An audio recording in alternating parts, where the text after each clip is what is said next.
પૌરાણિક કાળમાં મોટા દાંત અને માથે શિંગડાવાળા અસુરોની વ્યાખ્યા કળિયુગમાં બદલાઈ છે. આજના અસામાજિક તત્વો સમાજના અસુરો જ તો છે. લોકોની લોહી ચૂસી પોતાના મનસૂબા પાર પાડનારા અસુરોથી ઓછા ઉત્તરે ટેવા નથી. પરંતુ પોલીસ પણ આવા અસામાજિક તત્વોને હવે બક્ષવાના મૂડમાં તો છે નહીં. છેલ્લા કેટલાક દિવસોથી રાજ્યની પોલીસે અસામાજિક તત્વો સામે કાયદાનો કોરડો વીંઝ્યો છે. જોઈએ અસુરોના આધાર પર જે હાલત પોલીસ કરી રહી છે તે. હવે લુખ્ખાગીરી કરી તો ખેર નથી. અસામાજિક તત્વો પર કાયદાનો કોરડો. અમદાવાદ, બનાસકાંઠા, ગીર સોમનાથમાં કાર્યવાહી. લુખ્ખા તત્વોના ગેરકાયદે બાંધકામ તોડી પડાયા. છેલ્લા કેટલાક દિવસોથી રાજ્યમાં અસામાજિક તત્વો સામે પોલીસે દંડો ઉપાડ્યો છે.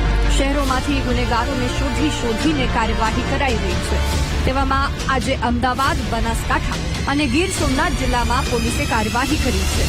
ગુનેગારોને શોધીને તેના ગેરકાયદે ઠેકાણાઓ પર કાર્યવાહી કરી રહી છે પોલીસ નામચીનોને નામશેષ કરવા પૂરી જહેમત ઉઠાવી રહી છે.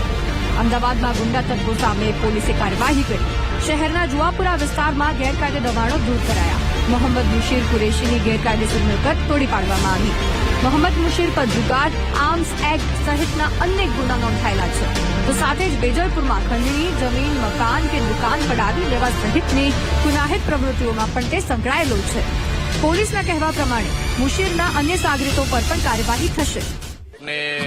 ગુનેગાર છે અને જો પણ ગુનેગારોની લિસ્ટ તૈયાર કરવામાં આવેલી હતી, એમાંથી એક મોટો ગુનેગાર મુશીર ડોન કરીને છે જુવાપુરા વેજલપુર એરિયામાં. એમની એક મોટી પ્રોપર્ટી अपने તંત્ર દ્વારા આઈડેન્ટિફાય કરવામાં આવી હતી, ઇસ્માઇલ પેલેસ નામની. એ ગેરકાયદેસર છે, એગ્રીકલ્ચર લેન્ડ ઉપર છે અને એએમસીની મદદથી એને બુલડોઝર એમને ઉપર ફેરવાની કાર્યવાહી અત્યારે ચાલુ છે. બનાસકાંઠા જિલ્લામાં પણ અસામાજિક તત્વો વિરુદ્ધ પોલીસે કાર્યવાહી કરી. ગેરકાયદે 265 નળ કનેક્શન અને વીજ કનેક્શન કાપવામાં આવ્યા. 58 જેટલા ગેરકાયદેસર દબાણો પર ડિમોલિશન કામગીરી કરવામાં આવી. 583 ગેરકાયદેસર દબાણોને આઈડેન્ટિફાય કરીને મામલતદારને રિપોર્ટ સોંપાયો. છેલ્લા 2.5 થી પોણા 3 વર્ષમાં પ્રોહિબિશનના 42,000 જેટલા કેસ નોંધાયા છે. 986 જેટલા ફરાર પ્રોહિબિશનના બુટલેગરોને પકડીને જેલ હવાલે કરાયા છે. ચોરીના ગુના તથા સાથે સાથે એવા તમામ લોકો કે જે પ્રોહિબિશનની પ્રવૃત્તિની સાથે જોડાયેલા હોય, જે લોકો એનડીપીએસની પ્રવૃત્તિ સાથે જોડાયેલા હોય, જે લોકો વારંવાર જુગારની પ્રવૃત્તિની સાથે, ક્રિકેટ સટ્ટાની પ્રવૃત્તિ સાથે જોડાયેલા હોય, ખાણ ખનીજની ચોરીની પ્રવૃત્તિ સાથે જોડાયેલા હોય, આવા અઢળક લોકોની યાદી જે છે બનાસકાંઠા પોલીસ દ્વારા તૈયાર કરવામાં આવી હતી 100 કલાકની અંદર. અને આવા તમામ તત્વો કે જો એમની પાસે ગેરકાયદેસર નળ કનેક્શન, ગેરકાયદેસર ઇલેક્ટ્રિસિટી કનેક્શન કે એ લોકોએ ક્યાં દબાણ કરેલું હોય તો તેની ઉપર પણ કાર્યવાહી કરવામાં આવી રહી હતી.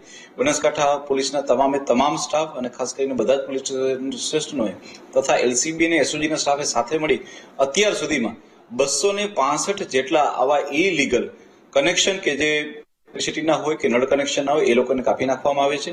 એ ઉપરાંત અલગ અલગ જગ્યાએ આવા લોકોના જે દબાણો હતા કે જે આઈધર કોઈને કોઈ સરકારી જગ્યા ઉપર હતા કે બીજી કોઈ જગ્યા ઉપર માત્ર દબાણો કરેલા હતા, એવા 58 જેટલા દબાણોને પણ જમીન દોસ્ત કરીને બુલડોઝર ફેરવીને ફ્રી કરવામાં આવ્યા છે. ગીર સોમનાથ જિલ્લામાં પણ પોલીસે કોમ્બિંગ શરૂ કર્યું. 29 ગુનેગારોને ઘરે સર્ચ કરવામાં આવ્યું હતું. પોલીસની કાર્યવાહી પહેલા જ મોટાભાગના ગુનેગારો ઘર છોડીને ભાગી ગયા હતા. પોલીસના કોમ્બિંગમાં 2 જગ્યાએથી હથિયાર પણ મળી આવ્યા. ગુનેગારોના બાંધકામ અને વીજ કનેક્શનની પણ પોલીસે વિગતો મેળવી છે. નામદાર કોર્ટના આદેશથી આજે જે મંદિરની જે જગ્યા છે રુદ્રેશ્વર મહાદેવ અને એની આસપાસના ઘરો, ટોટલ 40 જેટલા ફેમિલી છે, એ તમામને જે મૂળ માલિક છે એને સોંપવાની પ્રક્રિયા અત્યારે ચાલુ છે.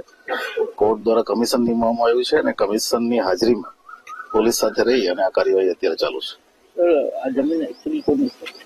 સોમનાથ ટ્રસ્ટની જગ્યા છે. ઘણા વર્ષોથી આ લીગલ મેટર હતી. 2003માં આનો ચુકાદો પણ આવી ગયો હતો અને ત્યાર પછી હમણાં કોર્ટ કમિશનની નિમણૂક થઈ છે અને કોર્ટના આદેશના અનુસાર અત્યારે કાર્યવાહી ચાલુ છે.